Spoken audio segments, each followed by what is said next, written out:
বিসমিল্লাহির রহমানির রহিম। সকল প্রশংসা আল্লাহর। প্রিয় ছাত্রছাত্রীবৃন্দ, আজকে তোমাদের জন্য শুরু করতে যাচ্ছি এপিসোড 150, 150তম পার্ট। এপিসোড 150 এটা তোমাদের জন্য এবং আমার জন্য, উভয়ের জন্যই একটা মাইল ফলক। প্রিয় ছাত্রছাত্রীবৃন্দ, আমরা খুব দ্রুতভাবে না হলেও ধীর গতিতে যদি বলি, তাহলেও আমরা যে পাঠ দিয়ে যাচ্ছি এবং তোমরা যে পাঠ গ্রহণ করছো, এজন্য আমি তোমাদেরকে অবশ্যই ধন্যবাদ জানাই, সাধুবাদ জানাই এবং সকল প্রশংসা আল্লাহর জন্য, যিনি আমাদেরকে সৃষ্টি করেছেন এবং আমাদেরকে সুস্থ রেখে লেখাপড়ায় মনোনিবেশ করার জন্য, অংশগ্রহণ করার জন্য সুযোগ সৃষ্টি করে দিয়েছেন। প্রিয় ছাত্রছাত্রীবৃন্দ, আজকের এপিসোড, এই যে মাইল ফলক আমরা অতিক্রান্ত করতে যাচ্ছি, এই আনন্দ তোমাদের, আমাদের কলেজের সবারই এবং দেশের জন্য। করোনার এই ক্রান্তিকালে তোমরা যে পাঠে অংশগ্রহণ করতে পেরেছি এবং অংশগ্রহণ করে যাচ্ছি এবং ভবিষ্যতেও অংশগ্রহণ করার জন্য, এই পাঠ চালিয়ে যাওয়ার জন্য আমরা সৃষ্টিকর্তার কাছে রহমত কামনা করছি। প্রিয় ছাত্রছাত্রীবৃন্দ, আজকের পাঠ যাদের জন্য প্রযোজ্য: বিবিএ অনার্স ইন অ্যাকাউন্টিং এবং বিবিএস পাস থার্ড ইয়ারের জন্য, সাবজেক্ট কস্ট অ্যাকাউন্টিং এবং উৎপাদন ব্যয় হিসাব বিজ্ঞান। আজকের চ্যাপ্টার মেটেরিয়ালস। আজকের পাঠে তোমরা যা জানতে পারবে: ইস্যুকৃত মালের মূল্যায়ন পদ্ধতি সমূহ এর দ্বিতীয় পদ্ধতি, last in first out method, বাংলায় শেষের মাল আগে ছাড়ো পদ্ধতির একটি প্রশ্ন এবং সমাধান। প্রিয় শিক্ষার্থীবৃন্দ, আজকের এই খুশির দিনে তোমাদের জন্য আমি নিয়ে আসছি লাইফো পদ্ধতিতে একটি অঙ্ক এবং তার সমাধান। এপিসোড 149-এ আমরা দুইটি চিত্রের মাধ্যমে লাইফো বা লাস্ট ইন ফার্স্ট আউট পদ্ধতিতে কিভাবে পণ্য বহির্গমন হয় বা গুদাম থেকে কিভাবে নির্গমন হয় সে প্রসঙ্গে আমরা আলাপ করেছি। এটার পুনরাবৃত্তি না করে আমরা এখন আমাদের নির্দিষ্ট পদ্ধতি লাস্ট ইন ফার্স্ট আউট এর এক্সাম্পল অথবা প্রশ্ন, এটা নিয়ে আমরা আলাপ করব। প্রিয় শিক্ষার্থীরা, দেখো তোমাদের প্রশ্নটা কী রকম। The following is the record of receipts and issues of materials in Jhinuk Limited during the month of March 2019. কিভাবে? March 1st, opening balance 300 units at the rate of টাকা 4, purchased 1000 units at the rate of টাকা 5, issued 400 units, purchased 200 units at the rate of টাকা 7, issued 900 units. নিচে আমরা দেখতে পাচ্ছি March 25, আমার অঙ্ক কিন্তু শেষ হয়েছিল মার্চ 28-এ, ইস্যুড 900 ইউনিটস, কিন্তু নিচে বলছে March 25 stock taking shows a shortage of 10 units and a note was left accordingly. মার্চের 25 তারিখ স্টক ভেরিফাই করতে গিয়ে দেখা গেল যে 10 ইউনিট শর্টেজ আছে এবং এই জন্য একটি নোট রাখা হয়েছে। আমাদের করণীয় কি? Prepare store ledger account under LIFO method. কেমন? এই ছিল আমাদের প্রশ্ন। আজকের জন্য নতুন একটি আইটেম আমরা পেয়েছি, সেটা হচ্ছে কি মার্চের 25 তারিখ স্টক ভেরিফিকেশনের মধ্যে 10 ইউনিট কম পাওয়া গেছে। এটা কি আমরা ভিন্নভাবে নেব, নেগেটিভলি নেব? যেভাবেই নিই না কেন, আমার স্টকে তো 10 ইউনিটস নাই। হ্যাঁ, হতে পারে, বিভিন্ন কারণে হতে পারে। আমরা যে পণ্যটা ওয়াইট করি, ওজন করি, সেই ওজনের মধ্যে প্রতিদিন যদি 1 কিলো করে করেও বেশি যায়, হ্যাঁ ভুলক্রমে যেতে পারে, তাহলে তো আমার স্টকে শর্ট পড়বেই। আমি নেগেটিভলি বলবো না যে এটা চুরি হয়ে গেছে, আমি বলবো ওজন দিতে গিয়ে এটা এটা কম পড়েছে। প্রশ্নেও বলা হচ্ছে এটা শর্টেজ। কেমন? সুতরাং এই শর্টেজটা কিভাবে লিপিবদ্ধ করা হয় এই লাইফো পদ্ধতিতে, সেটি আমরা নির্ধারণ করব। সলিউশন করতে গিয়ে আমরা দেখতে পাচ্ছি যে কাঠামোটা কিন্তু আগের মতোই। চলো আমরা কাঠামোটা কিভাবে শুরু করা যায় সেভাবেই আমরা শুরু করছি। প্রথমে নাম লিখতে হবে, কোম্পানির নাম Zeno company, store ledger account under LIFO method, name of materials, bin number, code number, maximum level, minimum level, reorder level. এবং কাঠামোটা date, particulars, receipts, issue and balance. এবং রিসিপ্টসের 3টি কলাম থাকবে, ইস্যুর 3টি কলাম থাকবে, ব্যালেন্সের 3টি কলাম থাকবে। চলো এবার আমরা আনসার শুরু করি। March 1 opening balance 300 units. আমরা জানি যে ব্যালেন্স রিসিপ্টসও নয়, ইস্যুও নয়, ব্যালেন্স ব্যালেন্সের ঘরেই বসবে। ওপেনিং ব্যালেন্স ব্যালেন্সের ঘরেই বসবে। এবং 300 units at the rate of টাকা ফর 1200 টাকা। March 6 purchased 1000 units. পারচেজ হলে আমার গোডাউনের রিসিপ্ট হয়, সুতরাং রিসিপ্ট কলামে বসবে কোয়ান্টিটি 1000, রেট 5 টাকা অ্যান্ড টোটাল টাকা 5000। ইস্যুসের কলামে কিছুই থাকবে না। ব্যালেন্সের কলামে আগের দিনের ব্যালেন্সটা যথারীতি নিয়ে আসা হবে 300 ইউনিট, এবং টাকা হবে 4, টোটাল টাকা হবে 1200।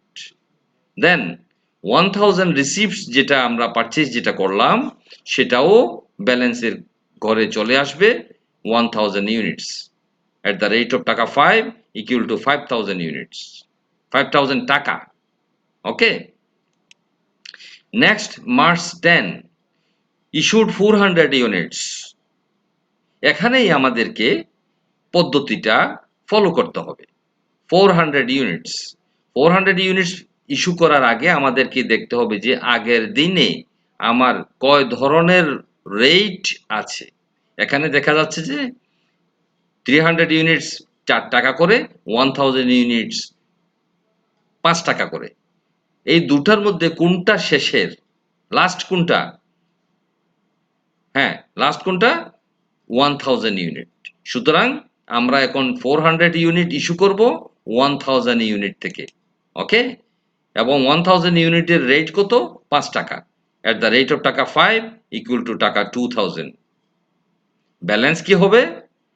ওই যে 300 ইউনিট আগের যেটা ছিল সেটা আমরা টাচ করি নাই, সুতরাং সেটা আবার চলে আসবে 300 ইউনিট। এবং 1000 ইউনিট থেকে 400 ইউনিট যখন ইস্যু করে ফেললাম, আমার আর রইল 600 ইউনিট। এই যে 300 ইউনিট আবার আগের মতোই চলে আসছে, এবং 600 ইউনিট কিভাবে হলো? আমরা দেখতে পাচ্ছি যে 1000 ইউনিট থেকে 600 ইউনিট হয়ে গেছে। কেন? 400 ইউনিট আমরা ইস্যু করে ফেলেছি। ওকে, এ হচ্ছে আমাদের 10 তারিখের ব্যালেন্সের কথা।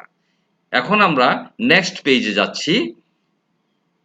একইভাবে স্টোর লেজার এগুলা লিখতে হবে, এবং কলামের মধ্যে date, particulars, receipt, issue, balance গুলো থাকবে।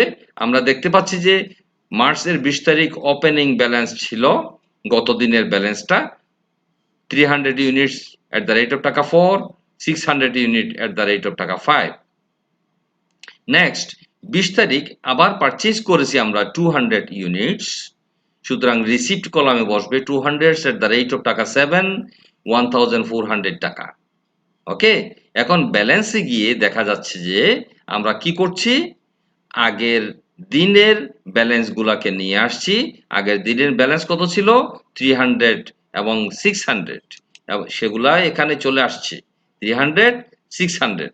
ওকে, এবং আজকের দিনে যে 200 ইউনিট আমরা পারচেজ করলাম সেটা তার নিচে বসছে at the rate of টাকা 7। বুঝা যাচ্ছে ছাত্রছাত্রীরা? জিনিসটাকে আবার আবার আমি দেখাচ্ছি। গত দিনের ব্যালেন্স ছিল 300 ইউনিট, কেমন? সেই 300 ইউনিট চলে আসছে 20 তারিখের ব্যালেন্সে, এবং নতুন যে 200 ইউনিট কেনা হলো বা পারচেজ করা হলো সেটাও চলে আসছে। নেক্সট 25 তারিখ শর্টেজ 10 ইউনিটস, কেমন? আমি আগেই বলেছি শর্টেজ, এটা শর্ট পড়েছে গোডাউনে 10 ইউনিটস। তাহলে আমাদের পদ্ধতি কি? লাইফো, LIFO, last in first out. তাহলে আগের দিনে আমার স্টকের মধ্যে তিনটা আইটেম ছিল 300, 600, 200। এই তিনটার মধ্যে লাস্টের কোনটা? 200। সুতরাং এই 200 থেকেই আমার 10 ইউনিট শর্ট দেখাতে হবে এবং পদ্ধতি হবে লাইফো। যদি এটা পদ্ধতি 5 হতো তাহলে আমরা 300 থেকে মাইনাস করতাম। আবার বলছি, যদি এটা 5 পদ্ধতি হতো তাহলে আমরা 300 থেকে মাইনাস করতাম। এখন লাইফ পদ্ধতি হওয়ার কারণে আমরা 200 থেকে মাইনাস করছি 10 ইউনিটস ইকুয়াল টু, ব্যালেন্সে গিয়ে দেখো 300 আর 600 এগুলো আবার চলে আসছে, এবং লাস্ট 200 ইউনিট থেকে 10 ইউনিট মাইনাস করে 190 ইউনিট দেখানো হয়েছে।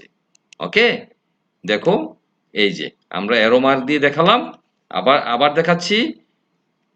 এই যে 200 মাইনাস 10 ইকুয়াল টু 190 ইউনিট আমার লাস্ট ব্যালেন্স। ওকে, এখন আমরা পরবর্তী পেজে যাচ্ছি। পরবর্তী পেজের ওপেনিং ব্যালেন্স একটু আগে যেটা আমরা লাস্ট ব্যালেন্স করেছিলাম 300 ইউনিট, 600 ইউনিট এবং 190 ইউনিট। ওকে, এবং মার্চ 28 তারিখ ইস্যুড 900 ইউনিটস। এখন তোমাদেরকে একটু সিরিয়াস হতে হবে, একটু মনোযোগ আকর্ষণ করছি আমি সবার প্রিয় ছাত্রছাত্রীবৃন্দ। এখানে 900 ইউনিটস যদি আমি ইস্যু করি, আমার আগের দিনের ব্যালেন্স কি আছে? 300 ইউনিটস, 600 ইউনিট এবং 190 ইউনিটস। এই তিনটার মধ্যে শেষের কোনটা? 190। এর আগে 600, এর আগে 300। সুতরাং সব শেষের 190টাই আমি আগে ইস্যু করে ফেলবো। কেন? আমাদের পদ্ধতি হচ্ছে LIFO, লাইফো। ওকে, 190 ইউনিট চলে গেল। Next 600 unit. নেক্সট আর কত প্রয়োজন? 190, 600, 790 আমি ইস্যু করে ফেললাম। আমার প্রয়োজন কত? 900 ইউনিট। আর প্রয়োজন 110। এই 300 থেকে আমার 110 ইউনিট ইস্যু করা হবে, এবং রেট হবে যার পাশে যেটা আছে। এক্সাম্পল, 190 এর পাশে আছে 7, 600 এর পাশে আছে 5, 300 এর পাশে আছে 4। এই 7, 5, 4 ইকুয়াল টু টাকা হচ্ছে 1330, 3000 এবং 440। দেখো এখানে আমি যোগ করে দেখিয়েছি যে 190, 600, 110 ইকুয়াল টু 900 ইউনিটস, এবং এখানে টোটাল টাকা হচ্ছে 4770 টাকা। এবার আসো ব্যালেন্সে কি হয়। আমি 190 ইউনিট পুরোটাই ইস্যু করে ফেলেছি, 600 ইউনিট পুরোটাই ইস্যু করে ফেলেছি, 300 ইউনিট থেকে 110 ইউনিট ইস্যু করে ফেলেছি, এখন আছে 190 ইউনিট।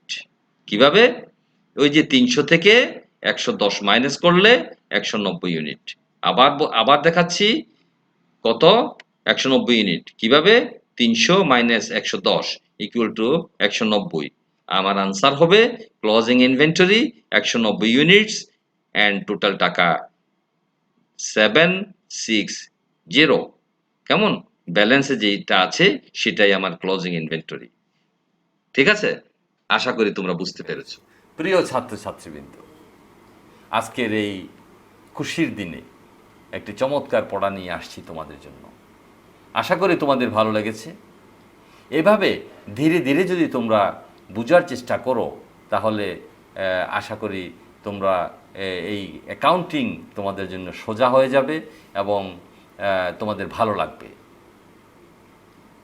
ভালো থেকো, সুস্থ থেকো প্রিয় ভিউয়ার্স এবং সম্মানিত অভিভাবক মণ্ডলী। আপনাদের কাছে আমি অনেক অনেক দোয়া চাই।